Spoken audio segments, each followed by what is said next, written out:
Good day. My name is Tim Chelpaty. I'm the president of Veterans Office Solutions.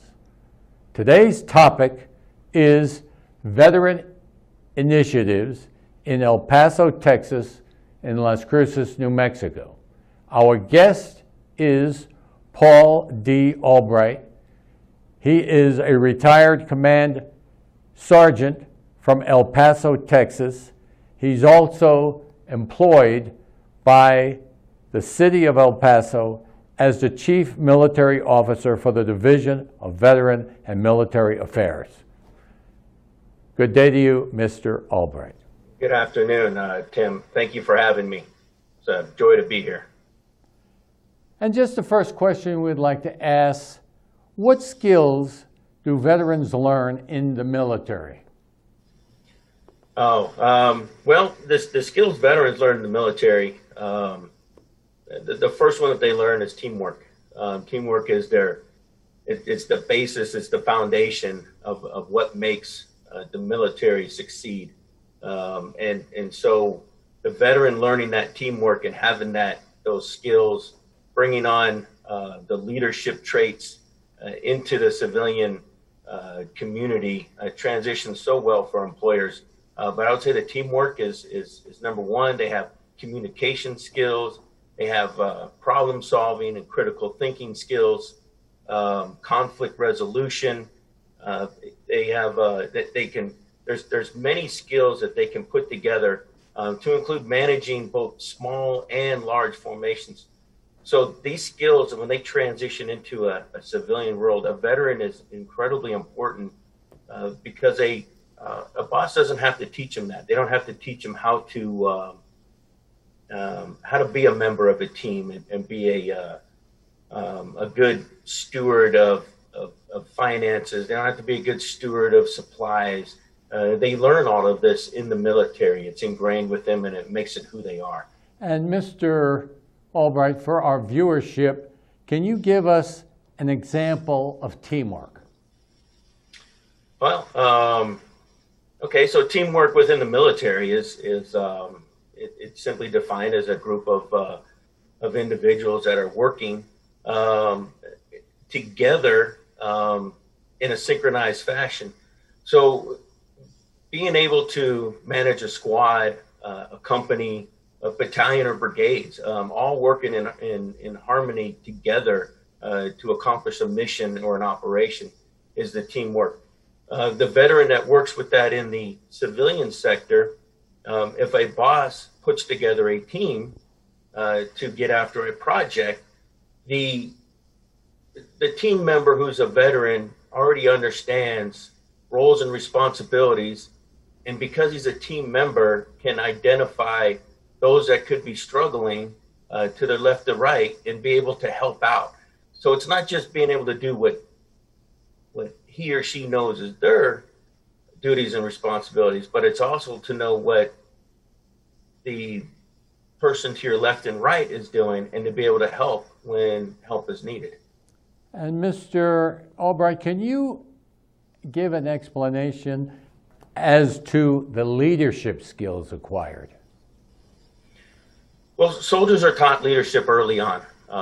When it begins with small teams, first of all, in order to be a good leader, you have to be a good follower. That's number one. So as a private or an airman or a seaman, whatever branch of service you start out with, you learn to follow.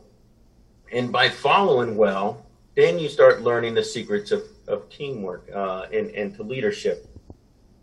Being able to lead is simply to provide the purpose and the motivation in order to accomplish what needs to be done, and by providing the proper influence to do it.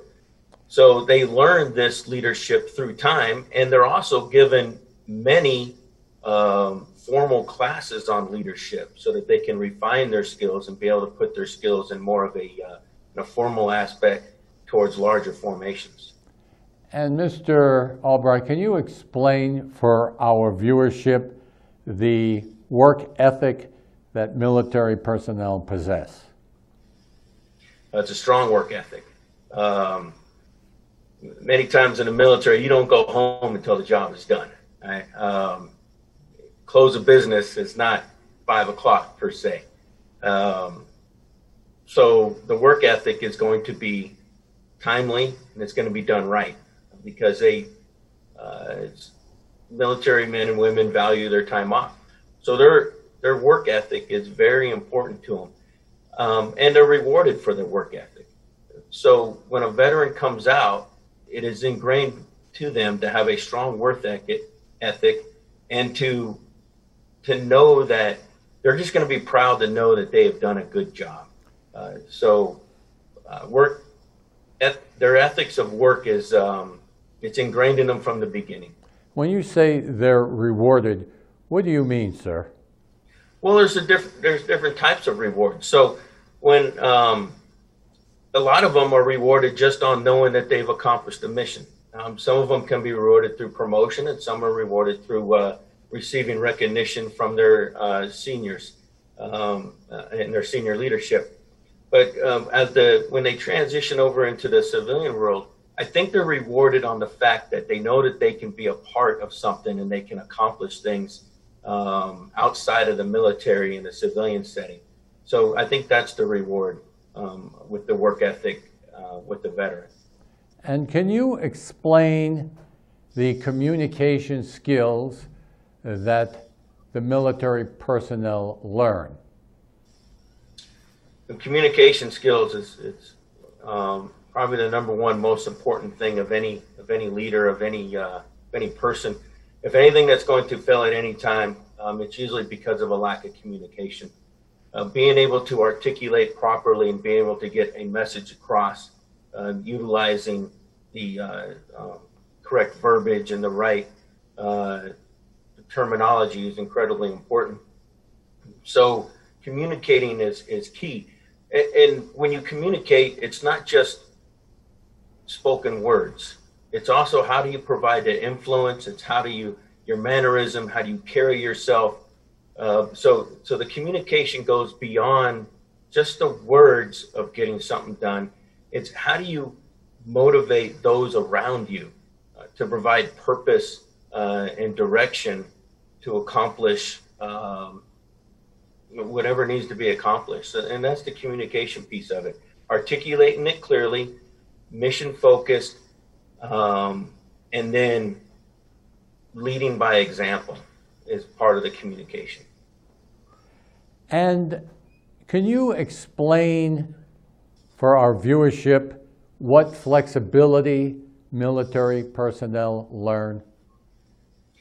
Well, they got to be incredibly flexible. So missions change all the time. You could be doing one thing, and in the next minute, everything has to stop, refocus, re-energize, and start again. It's just the way that things happen. Missions change. You don't know when, and a lot of times you don't have time to ask why something has changed. So being flexible in a work environment is very easy for them to do. A lot of times you don't make plans for the weekend when you're a soldier because you don't know if something's going to come up that weekend that's going to require them to take their time away. So the flexibility is a great character trait of our military. And Mr. Albright, can you explain how active personnel are taught integrity? Yeah, well, integrity is very important. Integrity is along with truth, is the bedrock of a professional foundation. A lot of times you only have your word to go by on things. When you trust somebody with your life, the integrity, when you trust somebody with your life, it's a lot of times it's the only thing that you have to go on is their integrity. We really rely on them to know their job, to do their job, and to ask for help when they need help. So somebody with good integrity will be able to say, I need help. Somebody with strong integrity will be able to say, you know what, I don't know how to do that. Or somebody will say, I am willing to help you and you can rely on me to be there. It's their word, it's their integrity. It's to know that they can trust them, because soldiers rely on their lives with other people's integrity. And can you explain, Mr. Albright, how soldiers are taught planning? So there's some very formal planning processes that they do, and there are some that are more informal. Troop leading procedures, per se, is more of an informal planning. And the troop leading procedures is just going from identifying the mission to finding out all the requirements that are going to happen with the mission, to the actual execution, and then the follow-up to make sure the execution is done right. More detailed planning and more formal planning is more for larger operations, but it also can be easily transformed into the civilian world. When you look at the planning of any operation, the details are so intricate that what you're doing is running estimates throughout the entire process. How many supplies do I need? How much fuel do I need? How much fuel does that generator burn, per hour? So I need to do the calculations to know how long do I plan to be out without a resupply in order to keep this generator running so that I can power the equipment. So it's very detailed, it's very intricate, and nothing, no stone is left unturned. You have to feed your soldiers. You have to think about, where is the chow coming from? The ammunition, weight involved. Ammunition's heavy. This is not Call of Duty, PlayStation. It's, you're not going to have unlimited ammo in your rucksack, because you got to save room for food. You got to be carrying water. So there's a lot of planning that goes involved from the largest operations down to the smaller ones. Simply conducting a reconnaissance of where you have to go the next day is incredibly important for time management. And veterans get that. They know that if they're told they have to be somewhere at a certain time and they don't know where it's at, most of the time the night prior, they're going to drive over there and find out where they got to go. And then the next morning, they will be 10 minutes prior. They'll be there early. And Mr. Albright, we're going to take a short break. We'll be back. Please stay with us. Thank you.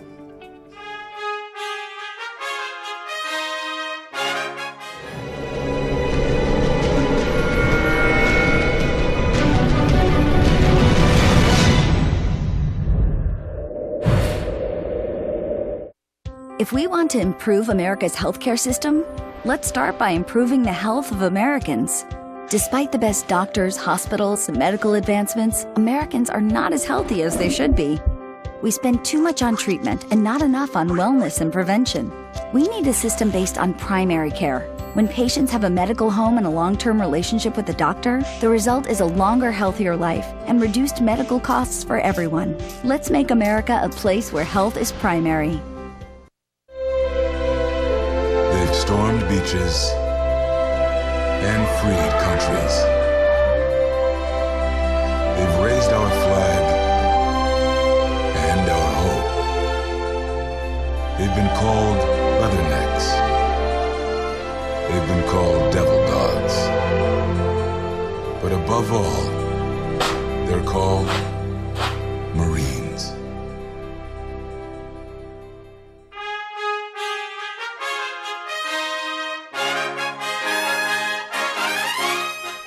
Thank you for staying with us after this brief intermission. Again, my name is Tim Chelpaty. I'm the president of Veterans Office Solutions. Today's topic is veteran initiatives in El Paso, Texas, and Las Cruces, New Mexico. Our guest is Paul D. Albright. And Mr. Albright, can you address what problem-solving skills veterans are taught in the military? Yeah, problem-solving skills are one of the very first things that they teach you. There's a actual formal process, 8-step problem-solving process that they go through, from identifying the problem to identifying the variables of the problem, potential solutions, and then the implementation of that solution. So, so that's there's actual 8-step problem-solving process. They also have a ethical dilemma decision-making process that soldiers are taught as well in military, and it's a formal process too. And it's fairly detailed, as in because any ethical dilemma is a difficult process to be in. So there's a formal process for that as well. Can you give an example for our viewership what an ethical dilemma consists of?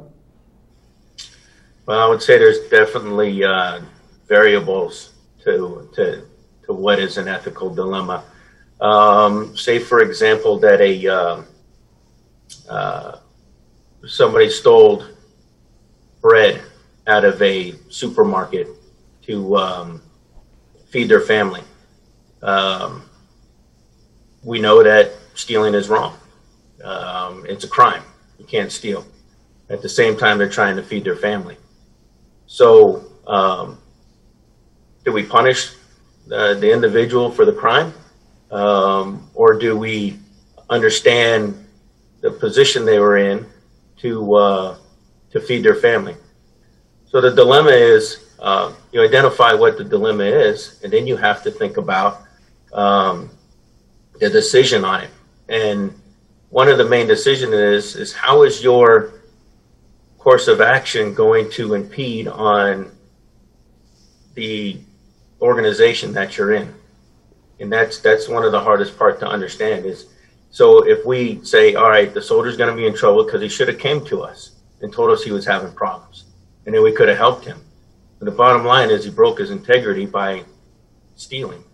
So he has to be punished. But the dilemma goes back to, how is it going to affect the organization?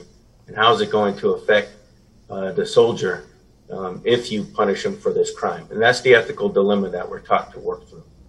Mr. Albright, are there ethical dilemmas when soldiers are in combat zones? Yeah, absolutely. I chose to give you an easier dilemma with the stolen bread, and I understand that. There's a lot of ethical dilemmas in combat. We see a lot of horrible things over there.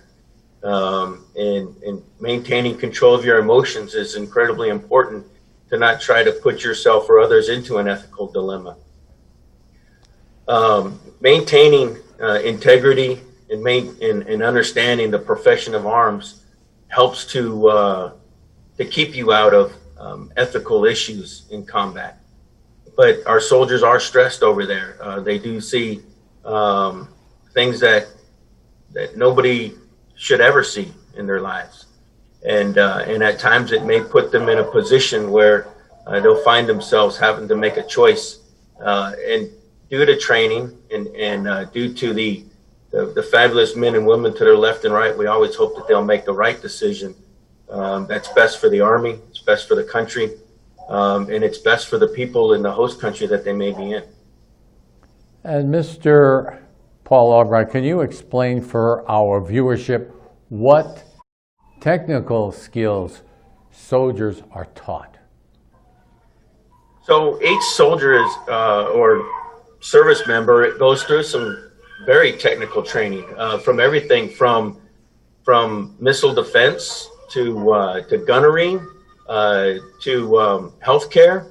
There is a lot of technical training that they go through. It's very detailed, and it goes through stages. They're taught the basics up front when they first join, and then through the years they become subject matter experts, going further and further and further into their training. They have specific ranks that are known as warrant officers in on all the fields, and these warrant officers are the subject matter experts in their chosen field, from aviation to air defense to artillery to cybersecurity in the healthcare field. Very technical people they are. Matter of fact, some folks that are in the signal community in communications, they can walk out of the back of an aircraft in a foreign country and set up a global network in 30 minutes. So they're very technically skilled individuals in the military. Yeah, Mr. Albright, can you explain for our viewership, what is a warrant officer? A warrant officer, you mean? Yes, I'm sir. sorry, I didn't hear you. Yeah, can you explain So- what is Yeah, so a warrant officer is it's a rank in the military that's very unique. So they usually start out enlisted, and so they do their enlisted rank all the way up to usually a staff sergeant, and then they're afforded an opportunity to request to go into a technical field, which bridges the gap between the enlisted and the officer's rank. So you're still a commissioned officer, but you're a warrant officer, and you are the technical expert of whatever field that you are in. So you become a technical, or in some cases, you're an operational officer specific to that field that you're in. And sir, can you explain how did your military training prepare you for your present job? That's a great question, Tim. So my military training, when I first joined the military, I was a paratrooper. I spent 10 years in the 82nd Airborne Division. And I jumped out of an airplane with a Stinger missile strapped to my side. So it had absolutely no training at all for what I'm doing today. However, it did teach me a few things. It taught me teamwork. It taught me trust.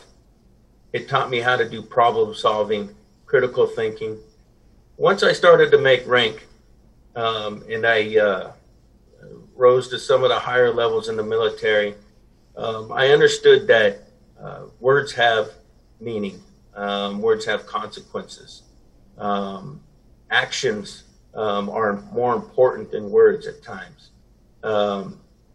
Planning is incredibly important. Predicting. You have to, predict before you plan. After the plan, you have to check and verify and then re-verify. A lot of following up. So I learned that in the later stages of my career. As I left the military after spending 28 years, I was in charge of a brigade that had 4,000 soldiers in it. And you rely a lot on your subordinate leadership to carry out orders, to carry out tasks, to carry out operations.